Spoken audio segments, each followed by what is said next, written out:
இந்த நல்ல வேளையில் உங்களோடு கூட சத்தியத்தை பகிர்ந்து கொள்வதிலே மிகவும் நான் மகிழ்ச்சி அடைகிறேன். இன்றைக்கு ஒரு வாக்குத்தத்த செய்தி ஒன்று 1ஆம் தேதி வாக்குத்தத்த செய்தி கொடுப்போம். இன்றைக்குள்ள வாக்குத்தத்த செய்தி என்னென்னா, ஆதியாகமம் 26:3 நான் உன்னோடு கூட இருந்து உன்னை ஆசீர்வதிப்பேன்.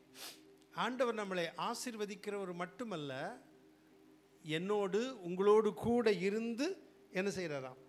ஆசீர்வதிக்கிறார், கூட இருக்கிறார்.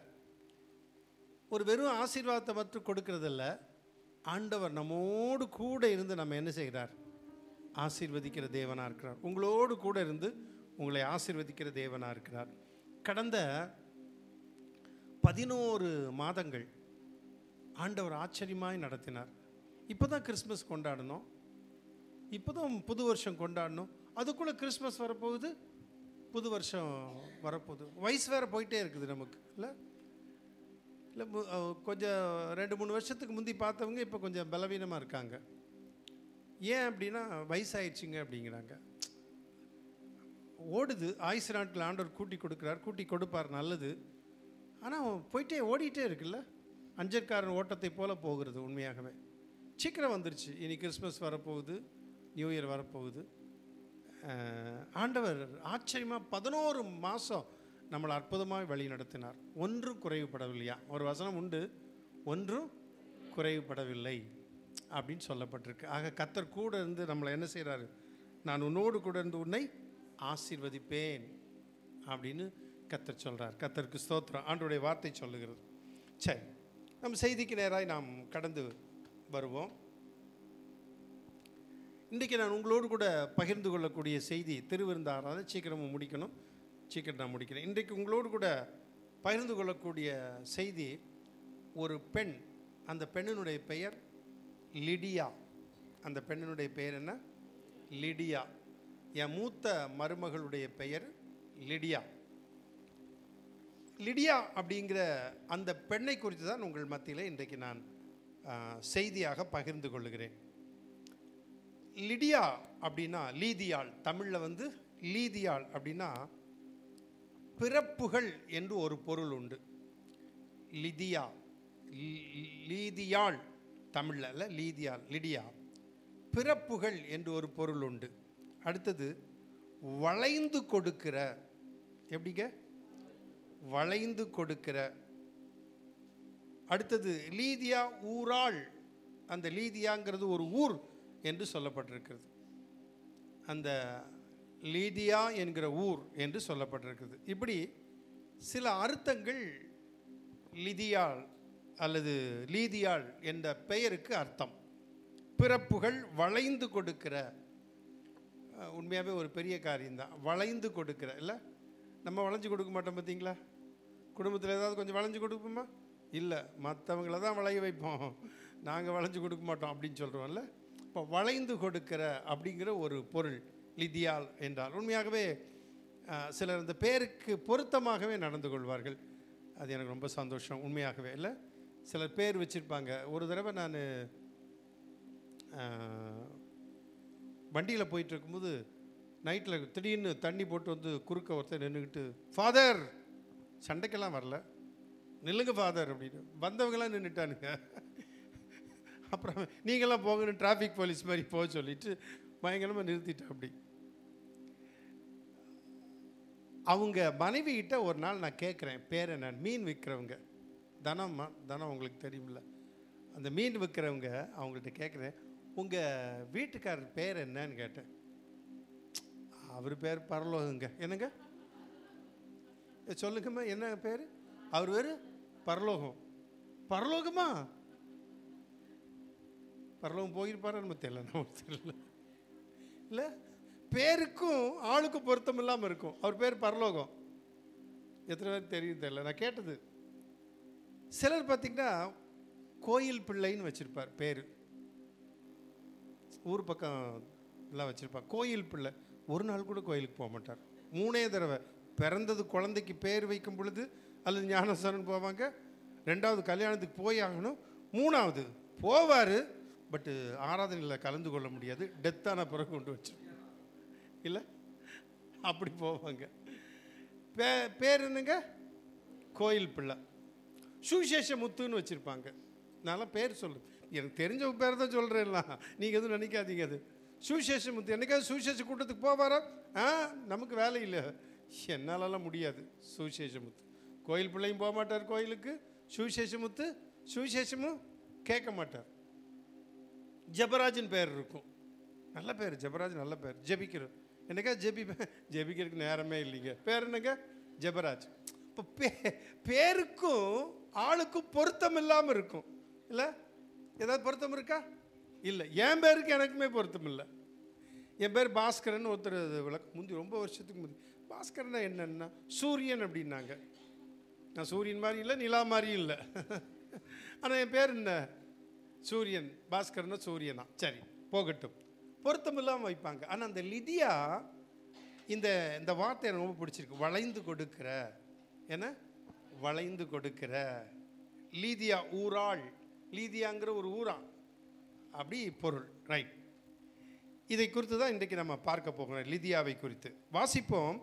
அப்போஸ்தலர் நடபடிகள், அப்போஸ்தலர் நடபடிகள் 16ஆம் அதிகாரம். 16ஆம் அதிகாரம் 16ஆம் அதிகாரம் 12 வாசிப்போம். அங்கே இருந்து மக்கதோனியா தேசத்து நாடுகளில், மக்கதோனியா தேசத்து நாட்டில் ஒன்றுக்கு தலைமையானதும் ஒன்றுக்கு தலைமையானதும் ரோமர் குடியேறுதுமான பிலிப்பு பட்டணத்துக்கு வந்து அந்த பட்டணத்திலே சில நாள் தங்கியிருந்தோம். யார் சொல்றது? அப்போஸ்தலனாகிய பவுல் சொல்றார். நாங்கள் பிரயாணப்பட்டு வருகிறோம் ஊழிய பாதையிலே. அப்படி வரும் பொழுது அங்கே இருந்து மக்கதோனியா தேசத்து நாடுகளில் ஒன்றிற்கு தலைமையானதும் ரோமர் குடியேறினதுமான பிலிப்பு பட்டணத்துக்கு வந்து அந்த பட்டணத்திலே சில நாள் தங்கியிருந்தோம். ஊழியத்தில் நம்ம போகும் பொழுது, நாங்கள் வாலிப பருவத்தில் ஊழியம் செய்யும் பொழுது பல இடங்களுக்கு பிரயாணப்பட்டு போவோம். பிரயாணப்பட்டு போகும் பொழுது அந்தந்த கிராமத்தில் நாங்கள் தங்கியிருப்போம். சில கிராமங்களில் 5 கிராமம் அப்படின்னு ஒரு கிராமத்துக்கு போயிருக்கோம், ஞாபகம் இருக்குது. மயிலாடி அப்படின்னு ஒரு கிராமத்துக்கு போயிருந்தோம். ஜேம்ஸ் டவுன் அப்படிங்கிற ஒரு இடத்துக்கு போயிருந்தோம். காவல் கிணறுன்னு ஒரு இடத்துக்கு போயிருந்தோம். இப்படி பல இடங்களுக்கு போகும் பொழுது அந்த இடங்களிலே நாங்கள் தங்குவது வழக்கம். ஒரு வீட்டில், கர்த்தருடைய பிள்ளைகள் வீட்டில் தங்கி இருந்து அங்கேருந்து ஊழியங்களுக்கு பல இடத்துக்கு போவோம் இல்லை? இங்கே பவுல் சொல்கிறாரு, நாங்கள் அங்கே வந்து அந்த பட்டணத்திலே சில நாள் தங்கி இருந்தோம். அப்படி தங்கி இருக்கும் பொழுது ஒரு காரியம் நடக்கிறது. 13ஆம் வசனம். ஓய்வு நாளில் நாங்கள் பட்டணத்துக்கு வெளியே போய் ஆற்றின் அருகே வழக்கமாய் ஜெபம் பண்ணுகிற இடத்தில் உட்கார்ந்து அங்கே கூடி வந்த ஸ்திரீகளுக்கு உபதேசித்தோம். இவங்க எங்க போனாலும் இவங்க வந்து ஜெப ஆலயத்துக்கு போவாங்க. சினகாக்னு சொல்லுவாங்க. ஜெப ஆலயம், சினகாக். தேவாலயம் ஒன்றே தான் இருக்கும் எருசலேமில். ஏற்கனவே சொல்லியிருக்கேன், தேவாலயம் ஒன்று தான் இருக்கும். ஆனால் ஜெப ஆலயங்கள் அந்தந்த ஊரில் இருக்கும். அப்போ இவர் வந்து ஜெப ஆலயத்துக்கு போகிற வழக்கம் உண்டு. யாருக்கு? பவுலுக்கு. கூட இருக்கிறவங்க எல்லாம் ஜெப ஆலயத்தில் போவாங்க, பிரசங்கம் பண்ணுவாங்க, ஊழியம் செய்வாங்க. ஆனால் இந்த இடத்துல ஜெப ஆலயம் இல்லை. புரியுதா உங்களுக்கு? இந்த இடத்துல ஜெப ஆலயம் இல்லை. ஏன்னா ஒரு 10 யூதர்கள், ஆண்கள் 10 பேர் இருந்தால் அந்த இடத்துல ஜெப ஆலயத்தை ஆரம்பிச்சிருவாங்க. 10 பேர் இருந்தால் போதும், யூதர்கள். நமக்கே அப்படி தானே, ஒரு 10 பேர் இருந்தால் ஒரு இடத்துல சபையை ஆரம்பிச்சிருவோம்ல. 7-8 பேர் இருந்தால் கூட சபையை ஆரம்பிச்சிருவோம். ஏன்னா அந்த மக்களுக்கு சபை தூரமாக இருந்தால் ஆரம்பிச்சிருவோம். அப்போ 10 யூதர்கள் இருந்தால் அந்த இடத்துல ஜெப ஆலயம், சினகாக் அப்படிம்பாங்க, ஜெப ஆலயத்தை ஆரம்பிச்சிருவாங்க. ஆனால் அங்கு 10 ஆண்கள், யூத ஆண்கள் அந்த இடத்துல இல்லை. அதனால ஜெப ஆலயம் இல்லை. நல்லா தெரிந்து கொள்ள வேண்டும். அங்கே என்ன இல்லை? ஜெப ஆலயம் இல்லை. ஜெப ஆலயம் இல்லாத இடம். ஆகவே இவர்கள் என்ன செய்கிறார்கள்? ஒரு வழக்கம் வைத்திருந்தால் ஆற்றங்கரையில் போய் என்ன செய்தார்கள்? வழக்கமாய் போய் ஆற்றங்கரையில் ஜெபம் பண்ணுகிற ஒரு பழக்கம் இருந்திருக்கிறது இல்லை? ஏன்? ஜெபாலயம் இல்லை, அங்க ஜெபாலயத்துக்கு போக முடியாது, அப்படிப்பட்ட ஒரு இடம். அதனால ஜெபாலயம் இல்லாதபடினால் இவர்கள் என்ன செய்தார்கள்? ஆற்றங்கரையில் போய் ஜெபம் பண்ணுகிற ஒரு வழக்கமாக இருந்தது. அப்படி போய் ஜெபம் பண்ணுவாங்களாம். ஆமேன். வழக்கமாக இருந்தது. அப்படிதான் அந்த அந்த வசனத்தை பாருங்க, வாசிங்க தங்கச்சி. ஓய்வு நாளில் எப்பங்க? சாபத் டே அப்படிம்பாங்க. ஓய்வு நாளில். ஓய்வு நாள் எது? சனிக்கிழமை தான் ஓய்வு நாள். நம்ம ஜெபம் பண்ணும்போது சில சொல்லுவாங்க, ஆண்டவரே இந்த ஓய்வு நாள். நமக்கு ஓய்வு நாள் சனிக்கிழமை தான். நமக்கும் சனிக்கிழமை தான் ஓய்வு நாள். ஞாயிற்றுக்கிழமை ஓய்வு நாள் இல்லை. ஓய்வு நாள் இயேசு கிறிஸ்து உயிர்த்தெழுந்த நாளாக இருக்கிற அப்படின்னா நமக்கு ஆராதனை நாளாக இருக்கிறது. ஆமேன். நமக்கு ஓய்வு நாள் இல்லை. அப்போ இவங்க எப்போ போனாங்க? ஓய்வு நாளில் போனார்கள். ஓய்வு நாள் எப்போ? சனிக்கிழமை. சனிக்கிழமை எங்கே போகணும்? ஜெபாலயத்துக்கு போகணும். ஜெபாலயம் அங்கே இல்லை. அதனால எங்கே போனாங்க? ஆற்றங்கரையில் போனாங்க. நமக்கு ஆலயம் இருந்தே வராமல் இருப்பது எவ்வளவு சிறப்பான காரியம் இல்லை? ஆலயம் இருக்குது, வர மனசு இல்லை. நம்ம போய் ஆற்றங்கரை ஒட்டுக்குளத்து பக்கத்தில் போய் ஜெபம் பண்ணுங்க. ஜெபம் பண்ணுமா? நாங்கள் போய் ஒட்டுக்குளத்து பக்கம் ஜெபம் பண்ண முடியாது. ஜெபம் பண்ணுவீங்களா? இல்லை. ஒரு ஆறு இருக்குன்னு வச்சுங்களேன், ஆற்றங்கரையில் போய் ஜெபம் பண்ணுமா? இல்லை, ஜெபம் பண்ண மாட்டோம் கண்டிப்பாக. சர்ச்சு கட்டி உள்ள சேஃப்டியாக அடைச்சி ஏசி போட்டு கண்ணாடியில் போட்டு சத்தம் வெளியே போகாமல் யாரும் நம்மளை பார்க்காம பாத்திரக்கூடாதுன்னு இப்படி வச்சே ஜெபம் பண்ணுறவரு கஷ்டப்படுறோம்ல. வழக்கத்தின்படி நம்ம போகிறோமா ஞாயிற்றுக்கிழமை ஆராதனைக்கு? இல்லை. ஆனால் வழக்கத்தின்படி அவங்க என்ன பண்ணாங்க? ஆற்றங்கரையில் போய் ஜெபம் பண்ணுற பழக்கம் இருந்தது. நமக்கு இந்த பழக்கம் இருக்கா? இன்னைக்கு நிறைய பேர் வரல. இன்னைக்கு பார்த்து லீவ் போட்டாங்க. யோசிச்சு பாருங்க, கர்த்தருடைய சபைக்கு கூடி வருகிறதை நம்ம விட்டுவிடக்கூடாது.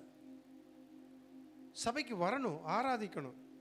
அவன் பாருங்க, அங்கே போய் ஜெபாலயம் இல்லாத இடத்துல போய் ஆத்தங்கரையில் போய் ஜெபம் பண்ணியிருக்கிறான். எப்படி ஜெபம் பண்ணியிருப்பாங்க? ஆற்றங்கரையில் மணலில் முழங்கால் போட்டு இல்லை ஜெபம் பண்ணியிருப்பாங்கல்ல. யோசிச்சு பாருங்க. நான் வாலிப பருவத்தில் தெரியாமல், வாலிப பருவத்தில் எனக்கு ஒரு ஆசை, இந்த முழங்கால் வந்து காய்ச்சி போகணும் அப்படின்னு எனக்கு ஒரு ஆசை. பைபிள் அப்படி சொல்லலை, புரிஞ்சுக்குங்க. பைபிள் அப்படி சொல்லலை. கொஞ்சம் மணல் போட்டு உப்பெல்லாம் போட்டு ஜெபம் பண்ணுவேன் முழங்கால் நின்று குத்தட்டுன்னு. அது சரியா?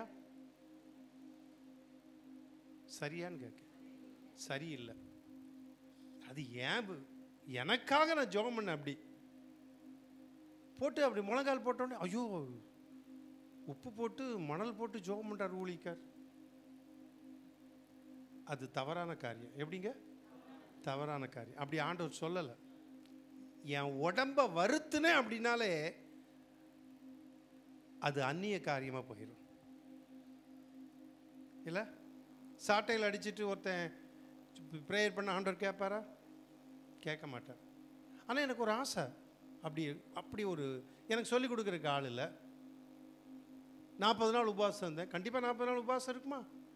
எனக்கு ஒரு வாஞ்ச. சர்ச்சைக்கு வரும்போது ஒழுங்காக எல்லாம் சாப்பிட்டு வந்திருக்கேன். சரியா? மயக்கம் வருதுன்னா எனக்கு தெரியாது. இங்கே வந்துட்டு பாஸ்டர் தலை சுற்றுது பாஸ்டர் அப்படின்னீங்கன்னா இங்கே இருந்த பிரச்சனை ஹாஸ்பிட்டலுக்கு தான் போகணும். தெரிஞ்சுக்கங்க. சாப்பிட்டு வாங்க, நல்லா சாப்பிட்டு வாங்க. சரியா? 4 இட்லி சாப்பிட்டா ஞாயிற்றுக்கிழமை 7 இட்லி சாப்பிட்டு வாங்க, தப்பே இல்லை. எனக்கு மயக்கம் போட்டு விழுந்துடக்கூடாது.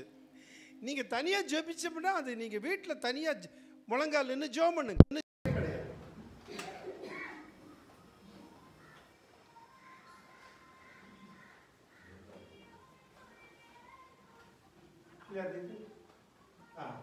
ஓகே, நீங்கள் நின்று முழங்கால் நின்று நல்லா ஜெபம் பண்ணுங்க. உபவாசம் அப்படின்னு சொல்லிட்டு ஆஃபீஸில் போய் ஒர்க் பண்ணுறோம், நான் வேலை ஸ்தலத்தில் போய் இருக்கிறேன், ஃபுல் டே வேலை, அப்படியே தலை சுற்றும்.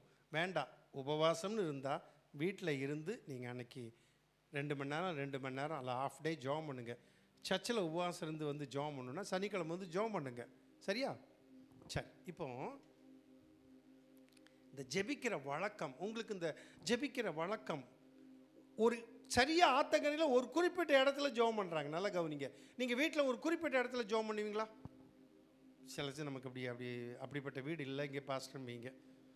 இல்லை அம்மா பாவம் மழை பெஞ்சா, முந்தானத்தை நான் போயிருந்தேன், வீட்டில் போகும்போதெல்லாம் நினைப்பேன், வீட்டில் போய் நினைப்பேன், அப்படி அவங்க வீட்டில் அப்படி தண்ணி ஓடும், அதுக்கு மேலே ஏதாவது பலகையை போட்டு படுத்துக்குவோம் பாஸ்டர் அப்படின்னாங்க. அந்த முகாமில் இருக்கிறாங்க திருமூர்த்தி நகரில். கடந்த நாளில் போயிருந்தவங்கள அவங்க இன்னொருத்தருக்கு வந்து பாஸ்டர் நீங்கள் வந்து ஒருத்தருக்கு இப்படி ரொம்ப கஷ்டப்படுறாங்க, உதவி செய்யணும்னு. சரின்னு என்னுடைய உதவியில் பகுதியை பொறுப்படுத்திட்டாங்க. பிரதர் வந்திருக்காங்க திருமூர்த்தி நகர்லேருந்து, கடை வச்சுருக்காங்க, மளிகை கடை. நம்ம சபைக்கு சில வருவாங்க, நாங்கள் போனால் ஜெபம் பண்ணுவேன், வீட்டுக்கு ஜெபம் பண்ண வருவாங்க.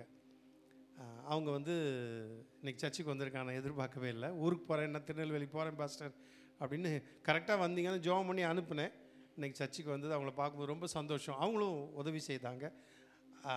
நம்ம அந்த குடும்பத்துக்கு உதவி செய்தோம். அம்மா சொன்னதுனால நம்ம சபை உதவி செய்யணும்.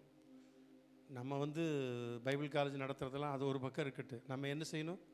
உதவி கண்டிப்பாக செய்யணும். நீங்கள் ஆண்டவருக்குன்னு கொடுக்கணும், நானும் ஆண்டவருக்கு கொடுக்கணும். நான் நல்லா இருந்தால் போதாது, கஷ்டப்படுறவங்களை பார்த்து உதவி செய்யணும். நம்ம சபையில் அப்படி செய்கிறோம். ஒரு சிலர் கொடுக்குறாங்க, ரைட், இருக்கட்டும். அப்போ வழக்கமாக ஜெபிக்கிற ஒரு இடம், நம்ம வீட்டில் ஒரு ஜெபம் பண்ண வச்சுப்போம். அந்த இடத்துல போய் ஜெபம் பண்ண தான் நல்லாயிருக்கும், ஆண்டோடைய பிரசனத்தை உணர முடியும். தெரியுமா உங்களுக்கு? என்ன சும்மாவே சொல்கிறீங்களோ? ஜெபிக்கிறதே பெரிய கஷ்டம் இல்லை? அப்போ அந்த இடத்துல போய் ஜெபம் பண்ணால் தான் ஆண்டோடைய பிரசன்னமே இருக்கிற மாதிரி இருக்கும். எத்தனை பேர் ஒத்துக்கிறீங்க? அங்கே போய் ஜெபம் பண்ணுவோம் இல்லை? அங்கே பைபிள் படிப்போம், வேறு இடத்துல இது பண்ண மாட்டோம். நான் பெட்ஷீட்டெல்லாம் போட்டு, முழங்காலுக்கு இல்லை, பைபிளை வைக்கிறதுக்கு சுத்தமாக வைக்கணும். சாதாரண பெட்டில் வைக்க மாட்டேன், தரையில் பைபிளை வைக்க மாட்டேன், வச்சு ஸ்டடி பைபிளெலாம் வச்சு அப்படி தான் உட்காந்து ஆயத்தம் பண்ணுவேன். சரி, நமக்குன்னு ஒரு இடம். அப்போ ஜெபிக்கிறதுக்கு இடம், பவுலோடு கூட போன சீஷர்களுக்கும் பவுலுக்கும் என்ன இடம்? ஆற்றங்கரை. நாங்கள் மலையில் போய் ஜெபம் பண்ணியிருக்கோம், மலையில் காட்டுக்குள்ளே போய் ஜெபம் பண்ணியிருக்கோம். அப்படி ஜெபிக்கிற பழக்கம் இருக்குது, ரைட். அப்போ இவன் வழக்கமாய் ஜெபிக்கிற வழக்கம் இருந்தது. ஆற்றங்கரையில் போய் ஜெபம் பண்ணாங்க. சரி, அந்த வசனத்தை மறுபடியும் ஒரு தடவை வாசிப்போமா? ஓய்வு நாளில், அடுத்த முதல் வசனம், அங்கே இருந்து மகதோனியா தேசத்தின் நாடுகளில் ஒன்றுக்கு தலைமையானதும் ரோமர் குடியேறினதுமான பிலிப்பு பட்டணத்துக்கு வந்து அந்த பட்டணத்திலே சில நாள் தங்கியிருந்தோம். ஓய்வு நாளில் நாங்கள் பட்டணத்துக்கு வெளியே போய் ஆற்றின் அருகே வழக்கமாய் ஜெபம் பண்ணுகிற இடத்தில். பாத்தீங்களா? ஓய்வு நாளில் அப்படின்னா சனிக்கிழமை, அதான் ஓய்வு நாள். ஆண்டவரை யூதர்கள் ஆராதிக்கிற நாள்.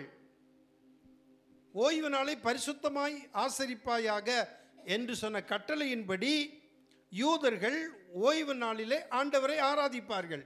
அந்த நாளில் சாபத் டே அப்படின்னு சொல்லுவாங்க. அந்த நாளில், ஓய்வு நாளில் நாங்கள் பட்டணத்திற்கு வெளியே போய், எங்க? பட்டணத்திற்கு வெளியே போய் ஆற்றின் அருகே வழக்கமாய் ஜெபம் பண்ணுகிற இடத்தில். பாத்தீங்களா? வழக்கமாய் ஜெபம் பண்ணுகிற இடத்துல. சும்மா ஆத்தங்கரையில் ஒவ்வொரு நாளும் ஒவ்வொரு இடத்துக்கு இல்லை, ஒரு இடம் வச்சிருக்காங்க. அப்போ அந்த இடத்துல போனால் ஆண்டோடைய பிரசன்னம் அங்கே இருக்கிறது. ஆமென், அல்லேலூயா. எங்கே 2-3 பேரை நாமத்தினாலே கூடி இருக்கிறீர்களோ அவர்கள் மத்தியில் இருப்பேன் என்று வாக்கு கொடுத்தவர் கூடும் பொழுது வர்றாரு. அப்போ போய் என்ன செய்தார்கள்? உட்கார்ந்து அங்கே கூடி வந்த ஸ்திரீகளுக்கு உபதேசித்தோம். இப்போ நல்லா கவனிங்க, அங்கே கூடி வந்த ஸ்திரீகளுக்கு உபதேசித்தோம். பவுல் ஜெபம் பண்ண போறது மட்டுமல்ல, எங்க போனாலும் அவரே சொல்றாரு, சமயம் வாய்த்தாலும் வாய்க்காட்டாலும் திருவசனத்தை என்ன செய்யணுமா? பிரசங்கிக்கணும். டைம் கிடைச்சாலும் கிடைக்கலனாலும் நம்ம என்ன செய்யணும்? திருவசனத்தை பிரசங்கம் பண்ணணும். நான் என்னாலும் சொல்லாமல் இருக்க முடியாது. எங்கள் வீட்டுக்கு யாராவது வந்தால் நான் எப்படியாவது சொல்லிடுவேன். தர்மம் கேட்டு வந்தாங்கன்னா உள்ளே கூப்பிடுவாங்க, அல்லது கோடாயிங்காரன் வருவாங்க, நல்ல காலம் பிறகு சொன்னால் தரமாட்டேன். சரிங்க சாமி உள்ளவா, நான் உனக்கு சொல்கிறேன். சமாதானம் இல்லைல்ல? இல்லைங்க. நைட் படுத்த தூக்கம் இல்லைல்ல? இல்லைங்க. நான் சொல்கிறதுக்கு நீ எனக்கு சொல்லாது. தூக்கம் வரல? தூக்கம் வரல. என்னடா வாழ்க்கைன்னு ஆமாங்க, கரெக்டாக சொல்கிறீங்க. இயேசுநாதர் உண்மையான தெய்வம், சரிதானா? சொல்லிட்டு அவன்கிட்ட, பாரு இந்த காசு எதுக்கு தெரியுமா?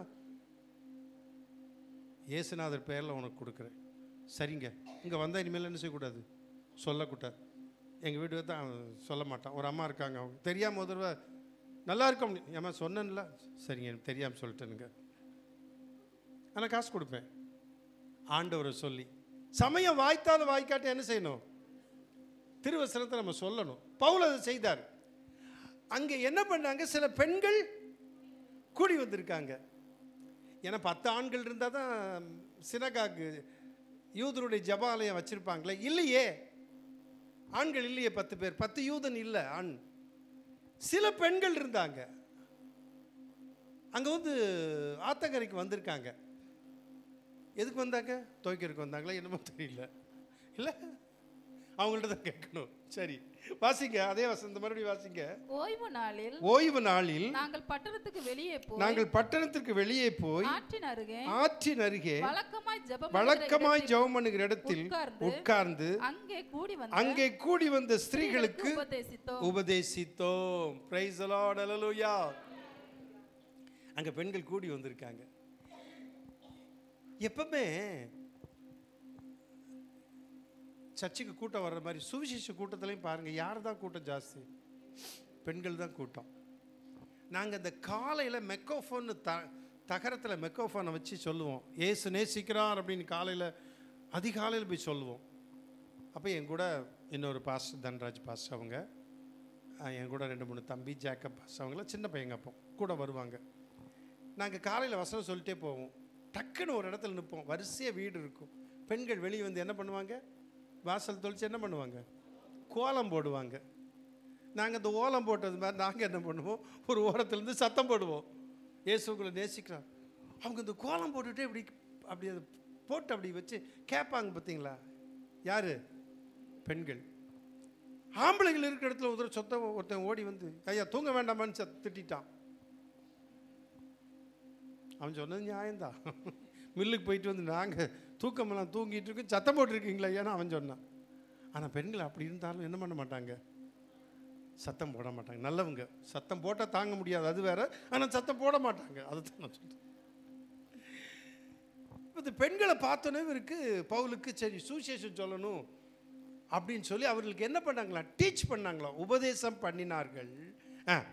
அப்பொழுது தியத்தீரா ஊராளும் இரத்தாம்பரம் விற்கிறவளும் தேவனை வணங்குகிறவளுமாகிய லீதியாள் என்னும் பேருள்ள ஒரு ஸ்திரீ கேட்டுக்கொண்டிருந்தாள். அந்த பெண்களோடு யார் வந்திருக்கா?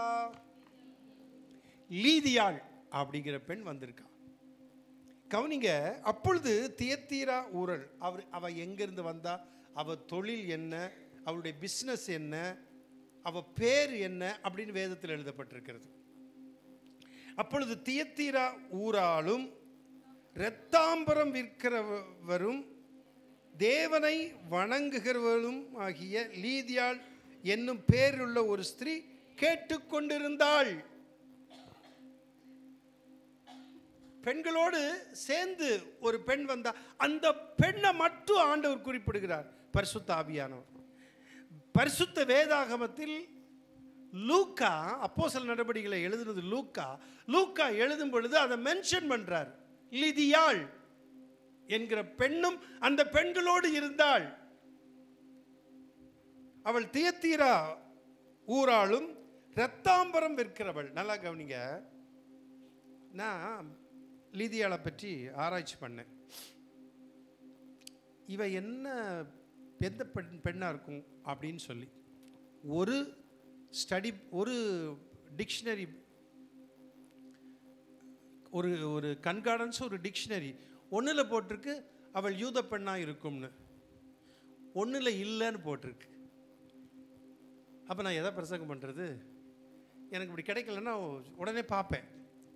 உடனே நான் என்ன பண்ணேன், என்னுடைய ஸ்டடி பைபிளில் எல்லாத்தையும் இல்லை, ஒன்று முக்கியமாக ஒரு ஸ்டடி பைபிள் எடுத்து பார்த்தேன். NIV, நியூ இன்டர்நேஷ்னல் வெர்ஷன் அப்படிங்கிற அந்த ஸ்டடி பைபிளை எடுத்து பார்க்கும்போது அதில் போட்டிருக்கிறது கீழே குறிப்பு போட்டிருக்கு, லிடியா வாஸ் எ ஜென்டைல்.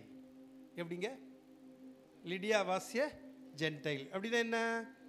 லிதியாள் ஒரு புறஜாதி பெண் அப்படின்னு NIV ஸ்டடி பைபிளில் போட்டிருக்கு. எப்பவுமே பிரசங்கியாக இருப்பாங்க. நான் பாஸ்டர்மார்களுக்கு சொல்லுவேன், நீங்கள் பிரசங்கம் பண்ணும்போது முன்னும் பின்னும் நல்லா படிங்க. படிக்கிறது மட்டுமல்ல, ஏதோ ஒன்று ஒரு இதில் பார்த்துட்டு குறிப்பெடுத்துட்டு அதை போய் பேசுகிறாங்க. நான் பைபிள் டிக்ஷனரி சொன்னாலும் நான் சந்தேகப்படுற ஆள். உடனே ஹீப்ரு, எங்கள் ஆசிரியர் சொன்ன மாதிரி நான் ஹீப்ருவில் போய் பார்ப்பேன்.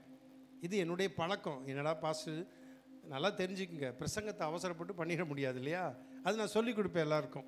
நீங்கள் இப்படிலாம் பண்ணுங்க, இப்படி பாருங்கன்னு திரும்ப திரும்ப சொல்ல. நேற்றை கூட ஒருத்தர்கிட்ட சொல்கிறேன் ஃபோனில், பெரிய பாஸ்டர் அவர் சொன்னேன், பாஸ்டர் இப்படி செய்யுங்க, இப்படி பண்ணுங்க அப்படின்னு சொல்லி பேசிகிட்டு இருந்தேன். அப்போ நான் அந்த இதில் பார்க்கும்போது Lydia was a gentile. Gentile அப்படிங்கிறது ஆங்கிலத்தில் புறஜாதி பெண். யார்? லிதியா யார் அப்படின்னு ஸ்டடி பைபிளில் சொல்லியிருக்கு. நல்லா கவனிச்சுக்கோங்க, NIV ஸ்டடி பைபிளில். சரி, இவ்வளோ ஒரு புறஜாதி பெண் பவுல் சொல்லுகிற விலையை என்ன செய்தா? இவா கவனித்து கொண்டு கவனமாக கேட்டுருக்கா. கவனமாக என்ன செய்தா? கேட்டுட்டு இருக்கா. சரியா? இவ எங்கிருந்து எவ்வளோ தூரத்திலிருந்து வந்திருக்கா தெரியுமா? அவள் ஊரிலிருந்து அந்த ஆற்றங்கரையில் உள்ள ஜெபம் பண்ணுகிற அந்த இடம் வருவதற்குள்ள தூரம் 2.5 கிலோமீட்டராம். எவ்வளோங்க? 2.5 கிலோமீட்டர் நடந்து வந்திருக்கா. நம்ம மக்கள் சொல்லுவாங்க, இந்த பொடக்காளி பக்கம் எங்கள் வீடு அப்படிங்கிற மாதிரி. பொடக்காளி பக்கம் இருந்தாலும் சர்ச்சுக்கு வர்றதுக்கு 2.5 கிலோமீட்டர் தூரம். அதாவது உடுமலைப்பேட்டை பஸ் ஸ்டாண்ட்லேருந்து போடிப்பட்டி எத்தனை கிலோமீட்ரு? 3 கிலோமீட்ரு. அப்போ 2.5 கிலோமீட்டர்னா எவ்வளோ தூரம்?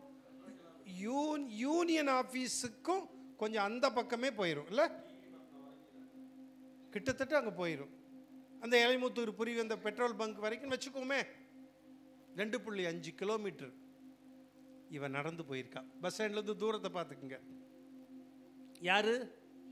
இந்த லிதியாள் இல்லை? சில வேளைகளில் சிலர் ரொம்ப தூரம் நடந்து போய் சர்ச்சுக்கும் வர்றாங்க. கேரளாவில் ஒரு தடவை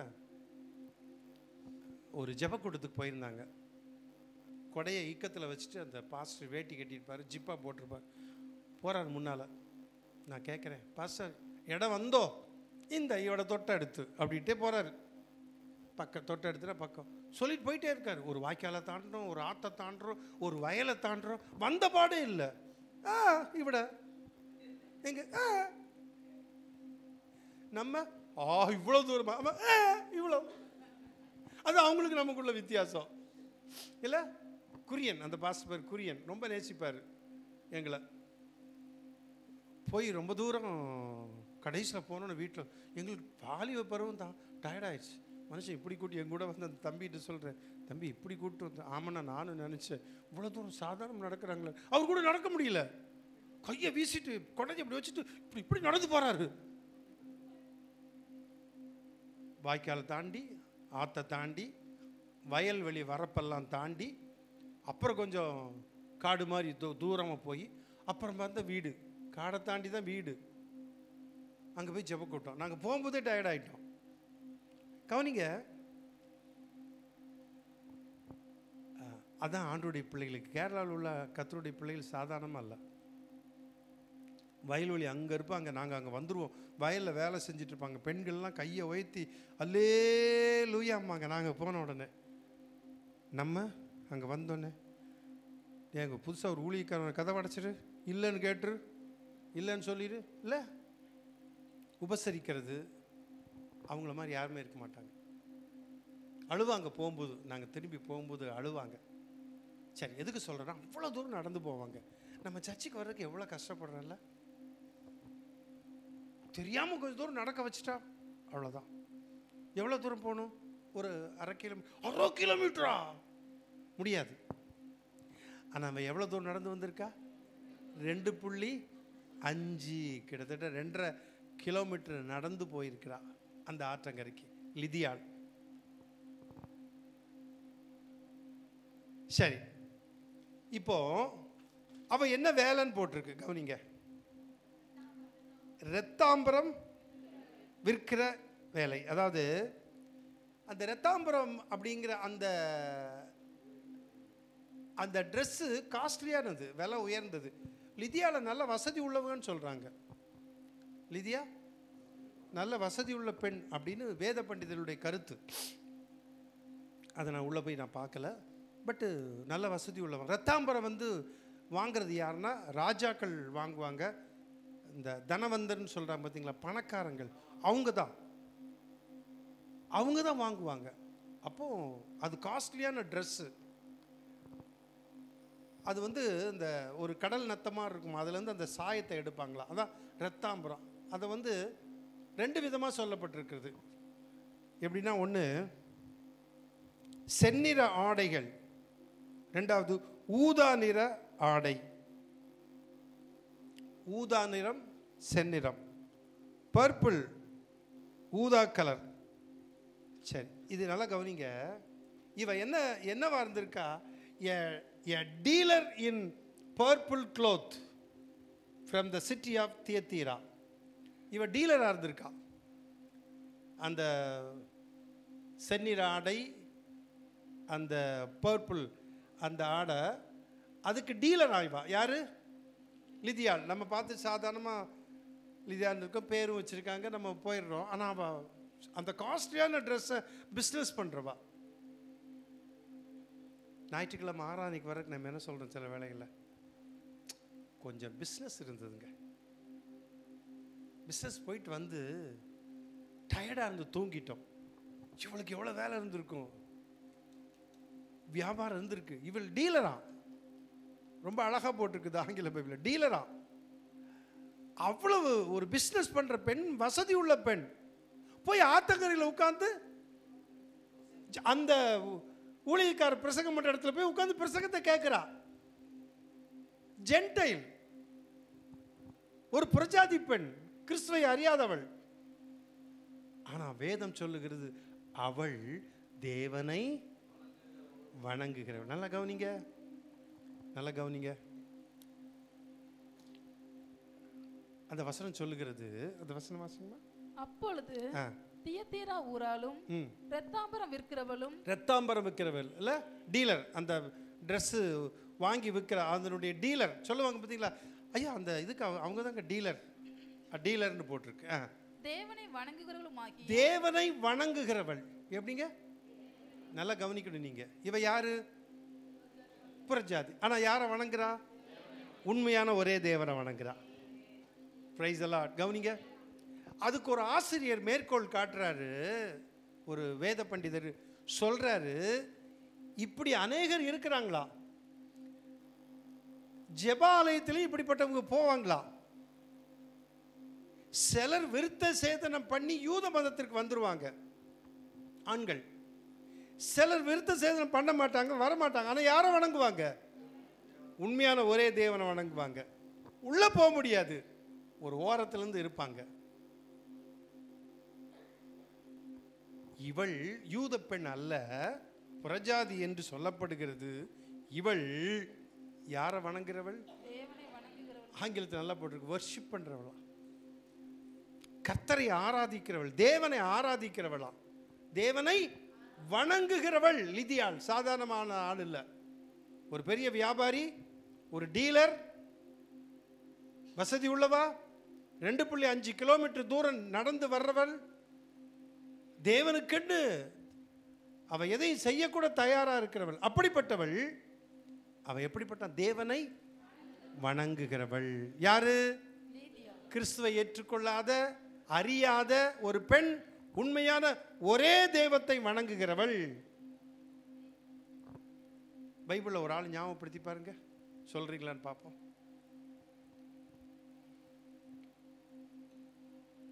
எங்களையே நினைக்க முடியல, மறந்துடுறோம் பாஸ். சொல்லுங்க, டக்குன்னு சொல்லுங்க பார்ப்போம். பிரசங்கெல்லாம் நான் பண்ணியிருக்கேனே. கொர்னேலி, சார்ல்ஸ் கரெக்டாக சொன்ன. அப்படி கொர்னேலியு. கொர்னேலி யாரு? புறஜாதி. ஆனால் என்ன, தேவனை நோக்கி ஜெபம் பண்ணுறவன். ஆமென், பிரைஸ் தி லார்ட். புரியுதா? இதை கோட் பண்ணுறாரு வேதாகம ஆசிரியர் கோட் பண்ணுறாங்க. அதை போல லீதியாளும் தேவனை அறிந்து உண்மையான தேவனை வணங்குகிறவள், பட் ஜென்டைல்.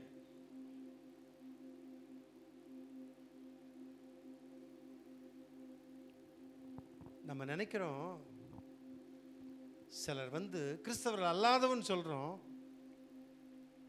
ஆனா அவங்க வீட்டில் ஸ்டார் தொங்கும் பார்த்துருக்கீங்களா? நான் பார்த்துருப்பேன், இவங்க கிறிஸ்டின் இல்லையே. இயேசுவை பிடிக்கிறவங்க நிறைய பேர் இருக்கு. ஆமென். இயேசு கிறிஸ்துவை விரும்புகிற அநேகர் உண்டு. ஒரு சமயம் ஒரு ஃபோன் ராங் கால் வந்துருச்சு, ஏதோ ஒரு சம்திங். இப்போ ஐயா ஏதோ ஒன்று சொல்லிட்டு, ஐயா மன்னிச்சுங்க, பெரிய ஒரு வசதி பெரிய ஒரு ஆள், ஐயா தெரியாமல் இதாகிடுச்சுன்னு ஏதோ ஒன்று பேசிகிட்டு இருக்கு. அவர்கிட்ட சாரி கேட்குறேன், நான் ஒரு சர்ச்சு பாஸ்டருங்கன்னு. ஐயா எதுக்கு சார் சாரி கேட்குறீங்க? நீங்கள் பேசுனது ரொம்ப நல்லா இருக்கு சார், வணக்கம் சார் அப்படின்னு சொல்லி அவர் பேசுகிறார். ஆண்டவரை ஏற்றுக்கொள்ள ஆயத்தமாக இருக்கிறாங்க. இப்போ லீதியாள் எப்படிப்பட்டவள்? தேவனை வணங்குகிறவள். யாரை? யெகோவா தேவனை வணங்குகிறவள். யூதர்கள் வணங்குகிற அதே தேவனை, ஒரே தேவனை வணங்குகிறவள். நானும் நீங்களும் நம்பி இருக்கிற அந்த ஒரே தேவனை நம்புகிற பெண் தான் லீதியாள். பைபிள் சொல்லுது வணங்குகிறவள். அந்த வசனத்தை மறுபடியும் வாசிங்க தங்கச்சி. அப்பொழுது தியத்தீரா ஊராலும் இரத்தாம்பரம் விற்கிறவளும் தேவனை வணங்குகிறவளுமாகிய லீதியா என்னும் பேருள்ள ஒரு ஸ்திரீ கேட்டுக்கொண்டிருந்தாள். பவுல் சொன்னவைகளை கவனிக்கும்படி கர்த்தர் அவள் இருதயத்தை திறந்தருளினார். கர்த்தர் அவளுடைய இருதயத்தை திறந்தருளினார். ஃபர்ஸ்ட் அவள் தேவனை வணங்குகிறவள். ரெண்டாவது, பவுல் டீச் பண்ணிட்டு இருக்கும் பொழுது அவளுடைய இருதயத்தை யார் திறந்தா? உண்மையான தேவனை வணங்குகிற ஒரு பெண்ணாய் லீதியாள் இருக்கிறபடியினால், தேவன் மேல் வாஞ்சியா இருக்கிறபடியினால், பவுல் சொன்ன உபதேசத்தை டீச்சிங்கை கேட்டபடியினால் அப்படியே கூர்ந்து கவனித்துக்கொண்டு கேட்டுக்கொண்டிருக்கிறார். அப்படி கேட்கும் பொழுது அந்த லீதியாவுடைய உள்ளத்தை யார் திறந்தா? கர்த்தர் திறந்தார். ஆமென், அல்லேலூயா. நல்ல கவனிங்க. நீங்க ஆண்டவருடைய வார்த்தையை கேட்குறீங்க, நல்லது. பட் அந்த ஆண்டவருடைய வார்த்தையை கேட்பதற்கு உங்க இருதயம் என்ன இருக்கணும்? கர்த்தர் தான் திறக்கணும். உங்க மேல தப்பு சொல்ல முடியாது. சில இடங்களில், சில சர்ச்சில் இப்படியே பார்ப்பாங்க, என்னத வாட்சை பார்த்துக்குவாங்க. அப்படி இப்போ தான் வாட்ச் தேவையில்லையே. இப்போ கேட்டால் இந்த எதுக்குங்க செல்ஃபோன் கொண்டு வரீங்க? பைபிள் இருக்குங்க அதுக்குள்ளே, அதனால நாங்கள் பைபிள் கொண்டுறதில்ல. பிரசங்கியாரும் இப்போ இன்னைக்கு அப்படி செய்ய ஆரம்பிச்சிட்டாங்க. அது சரியாக தப்பாங்கிறது பேசலை. ஆனால் என்னை பொறுத்தளவு பைபிளை தூக்கிட்டு வர்றது நல்லது. பைபிளை தூக்கிட்டு வர்றது நல்லது. இந்த பைபிளை ஓப்பன் பண்ணி படிக்கும் பொழுது சில வேளையில் நம்முடைய கண்ணீர் இந்த பைபிளில் விழுது பார்த்தீங்களா? பவர்ஃபுல்லாக, வல்லமையாக இருக்கு. ஒரு பெரிய ஊழியக்கார், சாது ஊழியக்கார், பெரிய தீர்க்கதரிசி, சரியான அந்த மாதிரி இன்னும் நான் பார்த்ததே இல்லை தீர்க்கதரிசி இது வரைக்கும் என் வாழ்க்கையில். சாது ஒருத்தர், ஒரு கால் கொஞ்சம் ஒரு மாதிரி இதாக இருக்கும், நடக்கிற கொஞ்சம் இதாக இருக்கும். இங்கிலீஷ் அவ்வளோ அழகாக பேசுவார். பெரிய குடும்பத்தில் உள்ளவர், நல்லா எனக்கு தெரியும். அவர் தான் என் தலையில் கை வச்சு ஜெபம் பண்ணி ஊழியத்தின் அழைப்பை சொன்னார். அருமையான ஒரு தீர்க்கதரிசி, கரெக்டாக சொல்லுவார். சும்மா இது ஒன்று அது ஒன்று, அப்படி இல்லைன்னா இப்படி, அதெல்லாம் கரெக்டாக சொல்லுவார். அவர் சொல்லுவார், என் பைபிளை நான் திறந்து வச்சு வாசிக்கும் பொழுது அழுது என் கண்ணீர் விழும். இந்த பைபிளுக்கு பவர் இருக்குது அப்படிம்பார். ஏன்னா அழுவாராம் அந்த பைபிள், வாசிக்கிற பைபிள். நம்ம தேவனுடைய வார்த்தையை கேட்கும் பொழுது நம்முடைய இருதயம் என்ன செய்யணும்? திறக்கப்படணும். யார் தான் திறக்கிறது? சில இருதயம் சாதாரணமாக திறக்காது, தெரியுங்களா? இவன் என்ன சொல்லி நம்ம என்ன கத்தர் ஆண்டவரே இந்த ஒரு விஷயத்தில் என்கிட்ட கொஞ்சம் தலையிடாது ஆண்டவரே, தள்ளி நிலும்னு கத்தரையே சொல்லிடுவாங்க. அதனால தான் இயேசு சொல்றாரு, இதோ வாசற்படியில் நின்று தட்டுகிறேன், ஒருவன் என் சத்தத்தை கேட்டு நான் திறக்க மாட்டேன் அப்படின்னு என்ன பண்ண முடியும்? அவரு எப்பா கொஞ்சம் பனியெல்லாம் நனையுதுப்பா, உன்னத பாட்டில் சொன்னபடி கொஞ்சம் கஷ்டமா இருக்குப்பா, ரொம்ப குளிருது, கொஞ்சம் திறக்கிறியா? டிவி சீரியல் பார்த்துட்டு இருக்கேன், டிவி சீரியல் ரொம்ப பார்த்துட்டு இருக்கேன். டிவி சீரியல் என்னெல்லாம் போகுதுன்னு எனக்கு தெரியாது, இன்னும் தெரியல, பார்த்துட்டு இருக்கு. அது தொடரும்னு அன்னைக்கு போட்டான், எப்பண்டா அது வரும்னு பார்த்துக்கிட்டு இருக்கேன். கொஞ்சம் கதவு திறக்க மாட்டியா? நீ கதவு திறந்தா உள்ள வந்தா நீ டிவி பார்க்க மாட்டீர், நான் ஆஃப் பண்ண வேண்டியது வரும், அதனால திறக்க மாட்டேன் அப்படின்னு கதவு அடைச்சி இருதயத்தை அடைச்சி வச்சிருக்கோம் எத்தனை பேர்? அப்ப நம்ம இருதயத்தை திறக்கிறது யார் தான்? கர்த்தர். வேதம் சொல்லுகிறது லீதியாள் தேவனை வணங்குகிறவள். ரெண்டாவது, அந்த இடத்துல 2.5 கிலோமீட்டர் தூரம் நடந்து ஆற்றங்கரைக்கு வந்து பவுல் பேசுகிறதை போதிக்கிறதை கேட்ட உடனே அந்த கேட்கிற வாஞ்சை இருந்தபடினால் கர்த்தர் அவளுடைய இருதயத்தை திறந்தாள். அல்லேலூயா. எவ்வளவு அருமையான ஒரு காரியம். கர்த்தருடைய வார்த்தை கேட்க ஆவலாயா இருந்தாள் அவள். அடுத்தது 16, 15 வாசிங்க. அவளும் அவள் வீட்டாரும் ஞானஸ்நானம் பெற்ற பின்பு, அவளும் அவள் வீட்டாரும் என்ன செய்ய 15 வருஷம் தான் தங்கச்சி. அவளும் அவள் வீட்டாரும் ஞானஸ்நானம் பெற்ற பின்பு ஞானஸ்நானம் எடுத்துட்டாங்க. ஒரே பிரசங்கம் எங்க? ஆத்தங்கரையில். ஆற்றங்கரையில் ஒரு அற்புதம் இல்ல? பாட்டு ஏற்ற முடிஞ்சா பாட்டு ஏற்றிடலாம், கொஞ்சம் ஏற்றுற மாதிரிலாம் ஆசைப்படுவேன். ஆற்றங்கரையில் அற்புதம். இந்த பாட்டு எப்படி இருக்குன்னு பாடி காட்டுன்னு சொல்றீங்களா? ஆற்றங்கரையில் அற்புதம். ஆற்றங்கரைக்கு போகலன்னா அந்த அற்புதம் நடந்திருக்குமாங்க? சர்ச்சுக்கு வந்த அற்புதம். ஆமென். முடியாத வியாதி, நிமிர முடியாம கஷ்டப்பட்டு அழுது மூலையில் உட்கார்ந்துட்டு இருந்திருக்காங்க. வர்ஷிப் பண்ண பண்ண சுகமாயிடுச்சு. ஆண்டவர் அற்புதம் செய்கிறார்ல. சத்துருடைய போராட்டம் சில வேளைகளை நான் சில சொல்ல மாட்டேன். நான் டக்குன்னு முழங்கால் போட்டோன்னே ஒருத்தரை பற்றி வரல, அவங்க டக்குன்னு வந்துச்சு. என் மனைவிட்டு சொன்னேன், எனக்கு ஒரு மாதிரி இதாக இருக்கே, ஒரு மாதிரி டெம்பிள் தெரிஞ்சிச்சு அப்படின்னு சொல்லிட்டு விட்டுட்டேன். அதனுடைய தாக்குதல் இருக்குன்னு அப்படி நான் விட்டுட்டேன். அதை பற்றி பெருசாக சொல்லலை. சிலது சொல்லக்கூடாது, அதனால சொல்ல மாட்டேன். சிலது தனிப்பட்ட முறையில் சொல்லுவேன். நீங்கள் ஒன்று தெரிஞ்சுக்கங்க, கர்த்தர் உங்களோடு பேசணும் அப்படின்னா உங்கள் இருதயம் திறக்கப்படணும். இன்னொன்று, ஆண்டோடைய வார்த்தைக்கு கீழ்ப்படியணும். பவுல் பிரசங்கத்தை கேட்டவுடனே லீதியால் போய் என்ன பண்ணா? ஞானசானம் எடுத்துட்டா. உடனே ஞானசானம். ஞானசானம் எடுக்காம எத்தனை பேர் இருக்கீங்களோ தெரியல. மேக்சிமம் எல்லாம் எடுத்திருப்பீங்க. சிலர் வெயிட் பண்றோன்னு சொல்லுவீங்க. இவ கேட்டு பிரசங்கத்தை கேட்டோடனே வசனம் சொல்லுகிறது, அவள் கர்த்தரிடம் அவளும் அவள் வீட்டாரும் ஞானஸ்நானம் பெற்ற பின்பு, அவளும் அவள் வீட்டார் அப்படின்னா அவள் கர்த்தரிடம் விசுவாசம் வைத்து அவரும் அவள் வீட்டாரும் ஞானஸ்நானம் பெற்றார்கள். விசுவாசம் இல்லாமல் ஞானஸ்நானம் எடுக்க முடியுமா? ஒரே ஒரே ஒரே பிரசங்கம், ஒரே போதனை, ஒரே டீச்சிங், ஆற்றங்கரையில் மனமாற்றம் வந்தா அவளும் அவள் வீட்டாரும் ஞானஸ்நானம் எடுத்தார்கள். யோசிச்சு பாருங்க, அவங்க வீட்டில் யாரெல்லாம் இருக்காங்களோ எல்லாரும் ஞானஸ்நானம் எடுத்துட்டாங்க.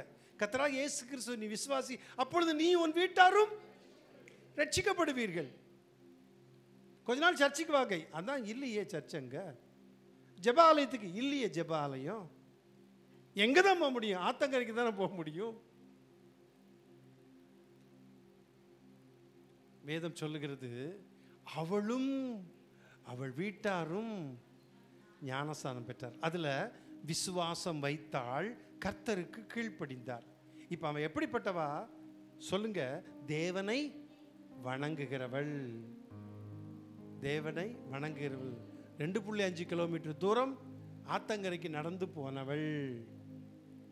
மூன்றாவது, அவள் கர்த்தர் மேல் விசுவாசம் வைத்து கீழ்ப்படிந்து அவளும் அவள் வீட்டாரும் ஞானஸ்நானம் எடுத்தார்கள். 3 அவளுடைய பண்புகள் பாருங்க. லிதியா. அடுத்தது வாசிங்க. அப்படி அவள் எங்களை நோக்கி நீங்கள் என்னை கர்த்தரிடத்தில் விசுவாசம் உள்ளவென்று எண்ணினால். இப்ப இவங்களை பார்த்து, அப்போஸ்தலர் சீஷர்களை பார்த்து இப்ப சொல்றா, நீங்கள் என்னை கர்த்தரிடத்தில் விசுவாசம் உள்ளவள் என்று என்னை கர்த்தரிடத்தில் விசுவாசம் கொண்டவள் என்று எண்ணினால் என் வீட்டிலே வந்து தங்கியிருங்கள் என்று எங்களை வருந்தி கேட்டுக்கொண்டார். வருந்தி கெஞ்சி கேட்டுக்கிட்டாலாம். ஐயா எங்க வீட்டுக்கு வாங்க. இல்ல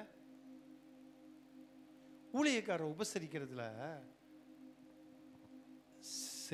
சிலர் இருக்காங்க பாருங்களேன், ரொம்ப நல்லா உபசரிப்பாங்க. சிலர் வீட்டு வாசல்ல இருந்து கொஞ்சம் தூரம் நடந்து வந்துடுவாங்க, வாங்க பாஸ்டர். இல்ல உண்மையை சொல்றேன்.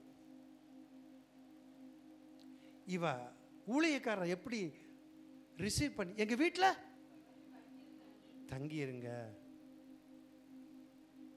அது எப்படி சொல்றா, நான் கர்த்தரிடத்தில் நாங்கள் விசுவாசம் உள்ளவர்கள் என்று நீங்க கண்டா, நீங்க வந்து எங்க வீட்டில் விசுவாசம் உள்ளவன் தானே.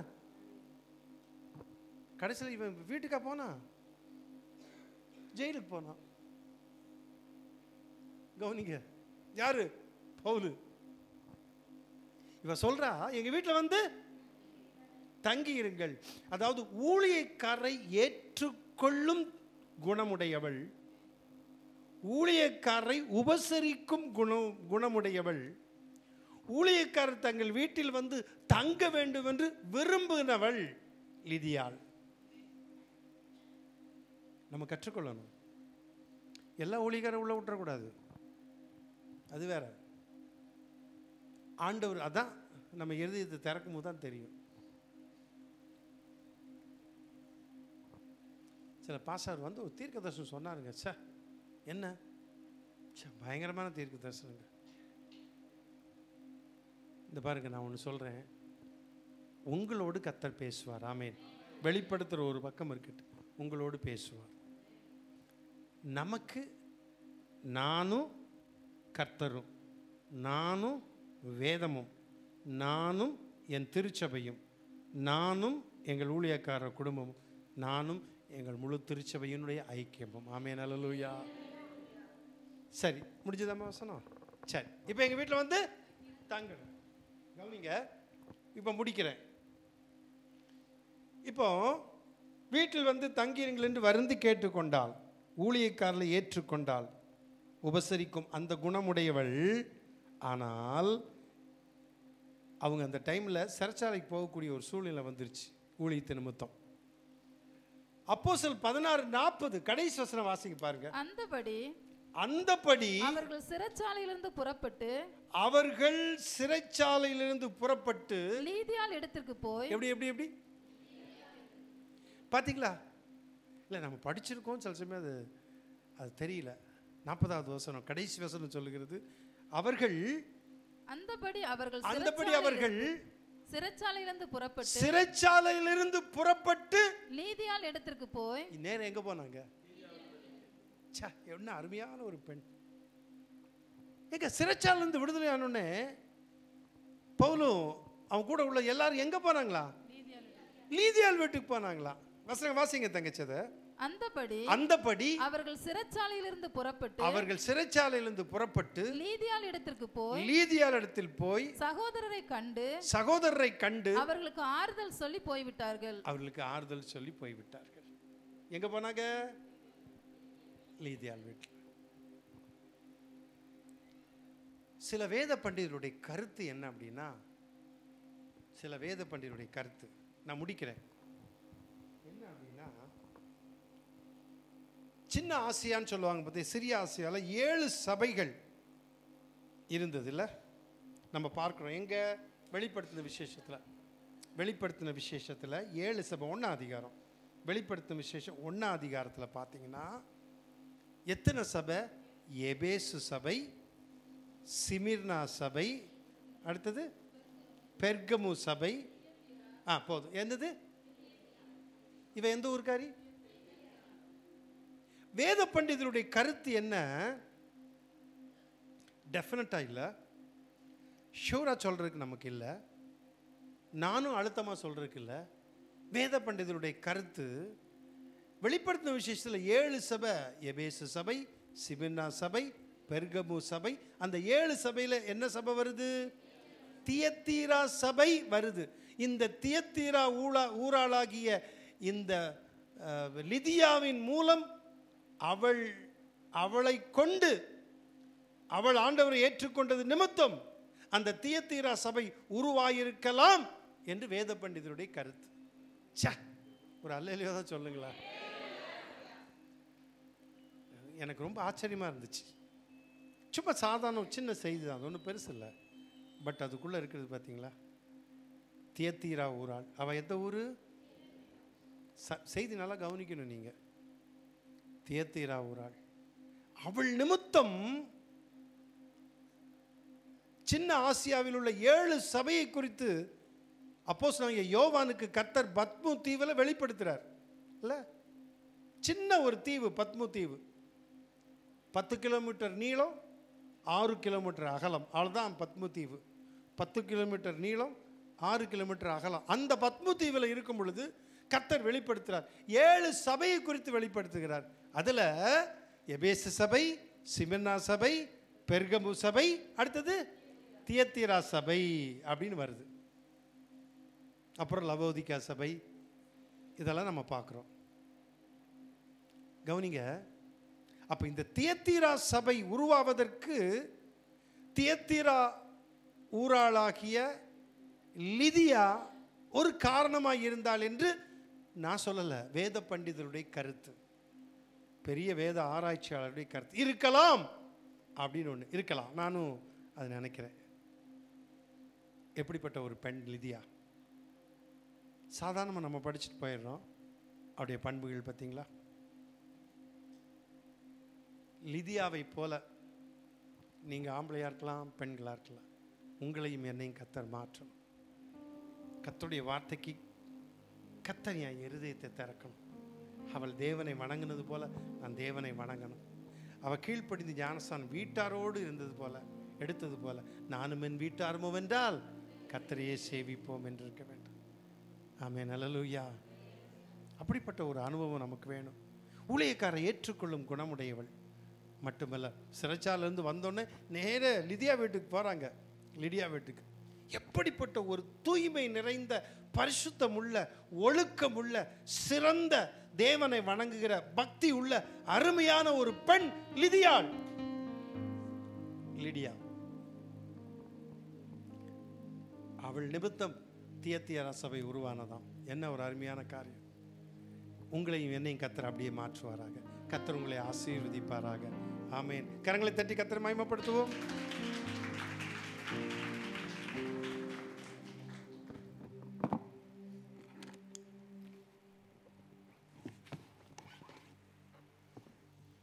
நம்ம எழுந்துட்டு ஒரு பாடலை பண்ணும்போது கர்த்தருக்கு என்று காணிக்கும்.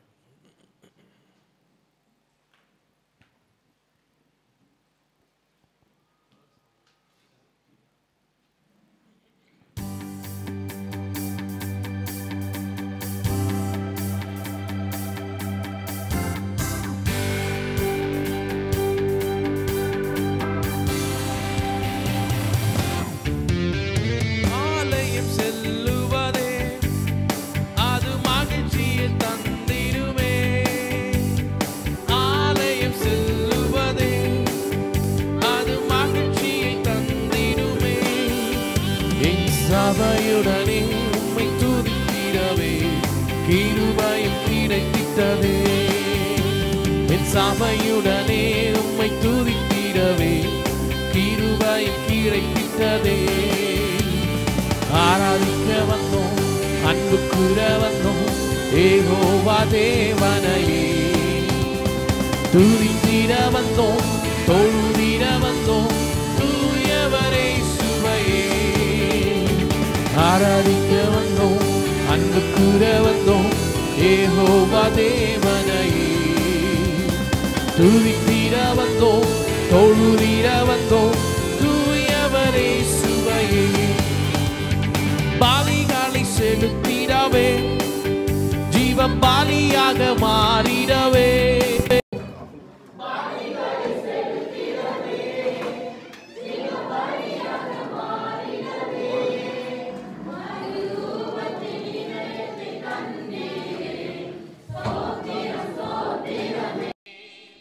மறுரூபத்தின் இதயத்தை தந்திடவே ஸ்தோத்திரம் ஸ்தோத்திரமே. ஆராதிக்க வந்தோம் அன்பு கூற வந்தோம் யெகோவா தேவனையே. துதித்திட வந்தோம் தொழுதிட வந்தோம் தூயவரே சுவையே. ஆராதிக்க வந்தோம் அன்பு கூற வந்தோம் யெகோவா தேவனையே. துதித்திட வந்தோம் தொழுதிட வந்தோம் தூயவரே சுவையே. நன்மை செய்தவர்க்கே நாங்கள் நன்றி செலுத்துவோம். நன்மை செய்தவர்க்கே நாங்கள் நன்றி செலுத்துவோமே. என் காணிக்கையை கரங்களிலே உற்சாகமாய் மிதக்கிறோமே. என் காணிக்கையை கரங்களிலே உற்சாகமாய் மிதக்கிறோமே. ஆராதிக்க வந்தோம் அன்பு கூற வந்தோம் யெகோவா தேவனையே. துதித்திட வந்தோம் தொழுதிட வந்தோம் தூயவரே சுவையே. ஆராதிக்க வந்தோம் அன்பு கூற வந்தோம் யெகோவா தேவனையே. துதித்திட வந்தோம் தொழுதிட வந்தோம் தூயவரே சுவையே. அழகார வாசலாலே பிரவேசிக்க வந்து நிற்கிறோம். தெய்வ வீட்டின் நன்மைகளாலே நிரம்பிட வந்து நிற்கிறோம். அழகார வாசலாலே தெய்வ வீட்டின் நன்மைகளாலே நிரம்பிட வந்து நிற்கிறோம்.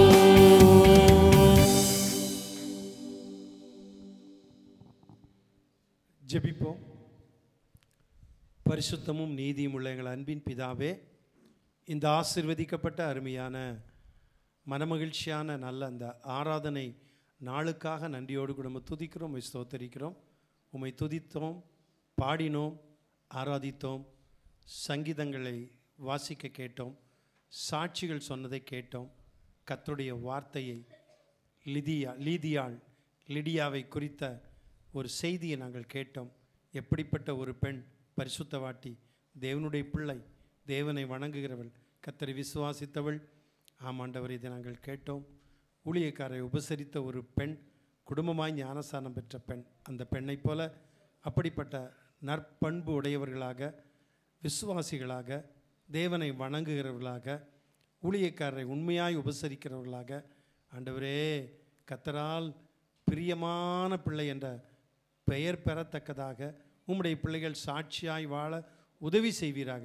உம்முடைய பிள்ளைகள் ஒவ்வொரு வருடத்திலும் நற்பண்புகள் உருவாக வேண்டும் என்று நான் ஜெபிக்கிறேன். ஆசீர்வதிப்பீராக. ஆண்டவரே, கொடுத்த காணிக்கைகளுக்காக ஸ்தோத்திரம். உம்முடைய பிள்ளைகள் கொடுத்த தசம பாக காணிக்கைகள், ஸ்தோத்திர காணிக்கைகள், பொருத்தன காணிக்கைகள் எல்லாவற்றுக்கும் நன்றி செலுத்துகிறோம். ஆண்டவரே, இதுக்குரிய பிரதிபலன் உம்முடைய பிள்ளைகளுக்கு நீர் நிறைவாய் கொடுக்கணும். உம்முடைய பிள்ளைகளுடைய வீட்டின் ஆகாரம், அப்பம், தண்ணீர், எண்ணெய் எல்லாவற்றையும் கர்த்தர் நிறைவாய் ஆசீர்வதிக்க வேண்டும் என்று ஜெபிக்கிறோம். ஆமாண்டவரை, கொடுங்கள் அப்பொழுது உங்களுக்கு கொடுக்கப்படும் என்று சொன்ன உம்முடைய வார்த்தையின்படி உற்சாகமாய் கொடுக்கிற இடத்தில் தேவன் பிரியமாக இருக்கிற என்ற வார்த்தையின்படி ஆபேலையும் அவனுடைய காணிக்கையை அங்கீகரித்தது போல உம்முடைய பிள்ளைகளையும், உம்முடைய பிள்ளைகள் கொடுத்த காணிக்கைகளையும் கர்த்தர் அங்கீகரித்து ஆசீர்வதியும். நிறைவான பலனை தந்தருளும். சந்தோஷமாய், சமாதானமாய், மன திருப்தியோடு கூட உம்முடைய பிள்ளைகள் தங்களுடைய இல்லங்களுக்கு போக கிருபை செய்வீராக. தொடர்ந்து நடைபெறுகின்ற திருவிருந்து ஆராதனை ஆசீர்வதியும். இயேசு கிறிஸ்துவ நாமத்தில் ஜெபிக்கிறேன் அன்பின் பிதாவே, ஆமேன். என் ஆத்துமாவே கர்த்தரை ஸ்தோத்திரி, என் முழு உள்ளமையுடைய பரிசுத்த நாமத்தை ஸ்தோத்திரி. என் ஆத்துமாவே கர்த்தரை ஸ்தோத்திரி. அவர் செய்த சகல உபகாரங்களையும் மறவாதே. ஆமேன். நம்முடைய கர்த்தராகிய இயேசு கிறிஸ்துவின் கிருபையும் பிதாவாகிய தேவனுடைய அன்பும் பரிசுத்த ஆவியானுடைய ஐக்கியமும் சிநேகமும் வழிநடத்தலும் பாதுகாப்பும் நம் அனைவரோடு கூட இன்றும் என்று சதா காலங்களிலும் கர்த்தருடைய வருகை மட்டும் நிலைத்திருப்பதாக. ஆமேன். கர்த்தர் உங்களை ஆசீர்வதி.